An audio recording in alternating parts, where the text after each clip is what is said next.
यह जो एक स्थिति थी, पाकिस्तान बना, मुसलमान नेता भी ये मानते थे कि पाकिस्तान तो हमें बिना कुछ किए ही मिल गया, यानी इसे कहना चाहिए कि थाल में सजाकर मिल गया है, हंस के लिया है, शब्द उनका जो है हंस के लिया है पाकिस्तान, यानी कुछ करना नहीं पड़ा उनके।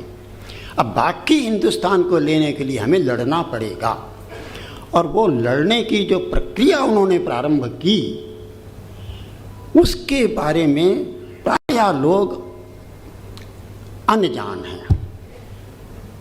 अब ये जो बाकी क्षेत्र था हिंदुस्तान का, उसको हम देखें, जो पूर्वी पंजाब, दिल्ली, हरियाणा, हिमाचल, उत्तर प्रदेश, राजस्थान, मध्य प्रदेश, बिहार वगैरह, ये सारे क्षेत्र थे। इन सब क्षेत्रों में भी जहाँ जहाँ मुस्लिम कुछ पर्याप्त संख्या में थे, उनकी पूरी तैयारी थी कि इन सब क्षेत्रों को हम हिंदुओं का कत्लेआम करके और पाकिस्तान में मिला देंगे। पाकिस्तान बन चुका था और अब बाकी क्षेत्रों को पाकिस्तान में मिलाने का काम इसी क्षेत्र के मुसलमानों ने करना शुरू किया था। तो उनकी पूरी योजना थी। मैं बाकी में ज़्यादा नहीं जाऊंगा, लेकिन यह दिल्ली, इस दिल्ली को 10 सितंबर 1947 यानी 15 अगस्त के 26 दिन बाद 10 सितंबर 1947 को दिल्ली पर सारे केंद्रीय मंत्रियों की हत्या करके, सारे हिंदुओं का संहार करके लाल किले पर पाकिस्तानी झंडा फहरा दिया जाए। ये दिल्ली के मुसलमानों की योजना थी और बड़ी व्यापक योजना थी। और इस योजना को बनाने वाले छोटे मोटे लोग नहीं थे, भारत सरकार के मुसलमान अधिकारी थे, दिल्ली के मुस्लिम पुलिस अधिकारी थे, दिल्ली विश्वविद्यालय के वरिष्ठ अधिकारी थे, ये सब बनाने वाले थे। और ये सारी योजना बनाकर उन्होंने दिल्ली विश्वविद्यालय के एक अधिकारी के ही कोठी में रखी गई थी, बकायदा लिखित किसने क्या करना है, कब क्या होगा।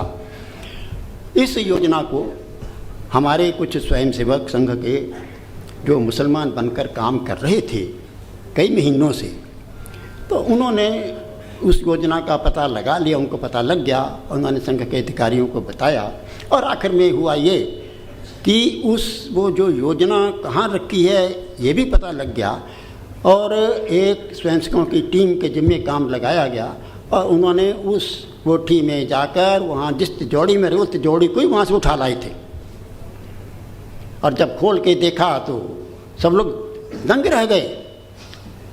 तो उसमें ये विचार हुआ कि ये इतनी बड़ी, इतनी व्यापक योजना है कि हम संघ के स्तर पर उसका निस्तारण नहीं कर सकते, और इसलिए हमें सरदार पटेल को सूचित करना चाहिए।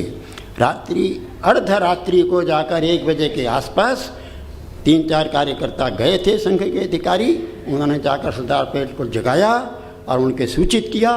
अगले दिन सरदार पटेल हरकत में आए।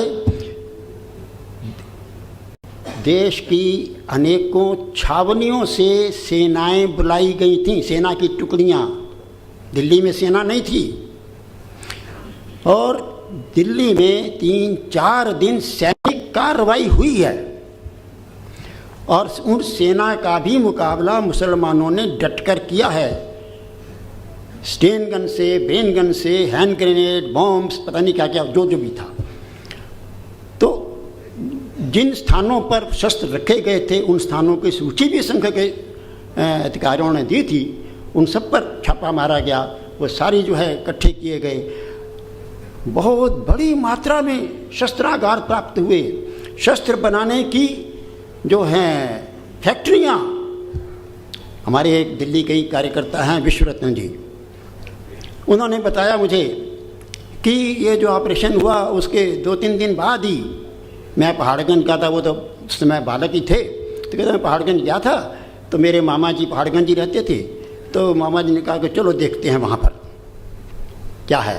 तो वहाँ की मस्जिद, पहाड़गंज की मस्जिद में गए, तो मस्जिद में वो बाकी सब लोग गिरफ्तार किए जा चुके थे, लेकिन उन्होंने कहा कि वहाँ हमने देखा कि वहाँ बाकायदा फैक्ट्री थी गोलियाँ बनाने की, और एक बड़ा भारी ढेर लगा हुआ था गोलियों का, और वो ढेर मेरे कंधे के बराबर ऊंचाई तक का था। अब उसमें कितनी गोलियां होंगी हम समझते हैं। ये तो गोलियां उससे जो वहाँ बचकर रखी हुई थी, और पिछले 3 महीने 4 महीने 6 महीने में कितनी गोलियां बनी होंगी और कितनी इधर सप्लाई हुई होंगी, ये हम सब कल्पना कर सकते हैं। तो यह दिल्ली पर कब्जा करने की योजना थी, और दिल्ली के साथ ही ये पूरा हरियाणा, पश्चिमी उत्तर प्रदेश, ये सब जगह उनकी तैयारी थी। मेरठ में, मुजफ्फरनगर में, हरिद्वार में, अलीगढ़ में, कानपुर, प्रयाग तक में उनकी तैयारी थी, लेकिन इसकी हमें जानकारी नहीं है। ये सब प्रकार की जानकारी इस ग्रंथ में आ रही है। इस ग्रंथ में के लगभग 1900 पृष्ठ हैं, और जिन लोगों से भी मैंने साक्षात्कार किया, ऐसे लगभग 350 लोगों का इसके अंदर साक्षात्कार है। प्रत्येक साक्षात्कार को एक स्वतंत्र अध्याय बना दिया गया है, और प्रत्येक अध्याय का शीर्षक उसी व्यक्ति के नाम से है जिसका साक्षात्कार है। तो ये बहुत सारी चीज़ें आपको इसमें पता लगेंगी, और अनेक देश के अज्ञात तथ्य जो अभी तक किसी को पता नहीं हैं, वो इस ग्रंथ में आए हैं, क्योंकि ये उन समय के लोगों ने, उन साक्षियों ने बताए हैं। और ये एक प्रकार से इतिहास का मौलिक ग्रंथ है, मौलिक सामग्री प्रदान करने वाला। भविष्य के इतिहास लेखक इससे सामग्री प्राप्त करके और इतिहास लिख सकेंगे।